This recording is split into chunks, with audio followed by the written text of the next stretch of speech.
Greetings, good people. My name is DJ Holly, and welcome to Point 5 Creative Studios. Chitubu checontent, chitubu chisingapwi, chitubu chakavhenekwa chikaongororwa nana mazvikokota kunzi aiwa chitubu ichi chine content iri clean yakachena inokonzera kunge ichionekwa nemunhu akaita kunge iwewe. Ndosaka uri panapa muzuva ranhasi. So if it's your first time here, dzvanya subscribe button and the notification bell so that you don't miss out on any exciting content uploaded. Anditika right, nyandi nayo inyaya iri kupisa. Ndatumirwawo video neumwe munhu mana vanhu muchazondirovesawo mana dzimwe nyaya dzamaoda kuti ndibate dzichipisa, but anyway inyaya yaMono Mukundu. Mono Mukundu arikutaura iye kutaura kuti zvechimbinga izvi tinongozviwana kuAfrica chete, kuvanhu vatema. Uye kuvanhu vatema havana zvavanoita, vanofara nekuzvirova dundundu nekuda kwekuti ndinofamba nemota yakati, ndinopfeka bhutsu yakati, but development chavanenge vacontributa to the community hapana.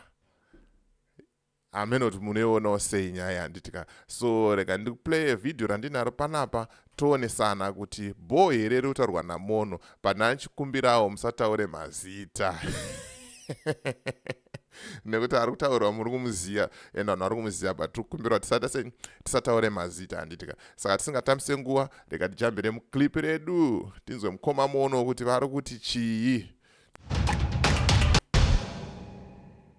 What's your take on this Mbinga involvement in this thing of ours we call the music industry?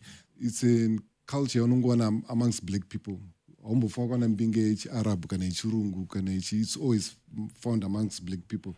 You know, the poverty shouts, but wealth whispers.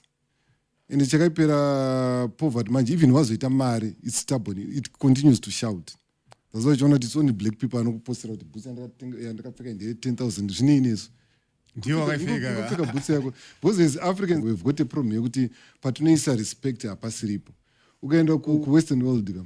Unozoshinzi we no respect osere. Kubunza kuti akaite konzo ndiaka discover vaccine chakati we no respect. Anozani ndi Albert Einstein ndiaka discover the theory of relativity ndi chakati. Wendo kwa watemo kuti onzo we are ku respect osere. Kuti saka chakaita chenza amira one moti yarufamba nayo.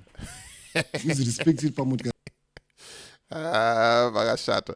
Right, murunguwanzwa mukoma Mono ari kutaurawo vega. Let me know what you think in comment section kuti bo here kutaurwa namukoma Mono kuti isusu vanhu vatema tinorespektana nekuda kwezviwanikwa zvatinenge tiinazvo. Kunzi aiwa uyu anorespektwa, uyu ari kufamba nemota yakati, uyu anorespektwa, uyu nekuti anogara kuborodheo, uyu anotenga doro, uyu anodai so. Ndizvo here zvinoita kuti tirirespektwe izvozvo. Regedza tinzwe kuti kumberi uko aufa. But I contribute to society. So as black people, we need to redefine patronage respect. And it's a very negative thing. We end up talking questions. Right now, Albert Einstein and family say, do you know? No one cares. Because I contribute, it's a lot. And there's neighbors. No one cares. Because I contribute, it's a lot. But you cannot contribute without suit your marry. Saka hapana chauri contribute to society. Just because waita breakthrough such a bad economy, don't discourage people in mari yako. We thank God kuti waita mari. Because zvinoitika kana tiri mucrisis. Hanzi kana waitawo mari, waitawo dhiri rako, zheti rako rakubudisirawo kamari mbichana, usazoona kunge ruzhinji rusiri kushanda. Handitika tinotenda Mwari nekuti iwe une mari handitika, but imari yako, but usazoshora uyo pa next pako kuti ona inini ndakadai so, but tinotenda Mwari nekuti mukomana aisiita izvozvo anenge akatitendeuke mawani uye zvari kutipa maambulance, but musataure zvenyu mazita. Number one, pane mwana benefita from the crisis. Pa COVID pano wakatita mari nemshonga wemafarmers. Number two, pano mwana budira zvo but wachikweshera. Then number three, pano mwana tutosha kwawanoenda because of the crisis.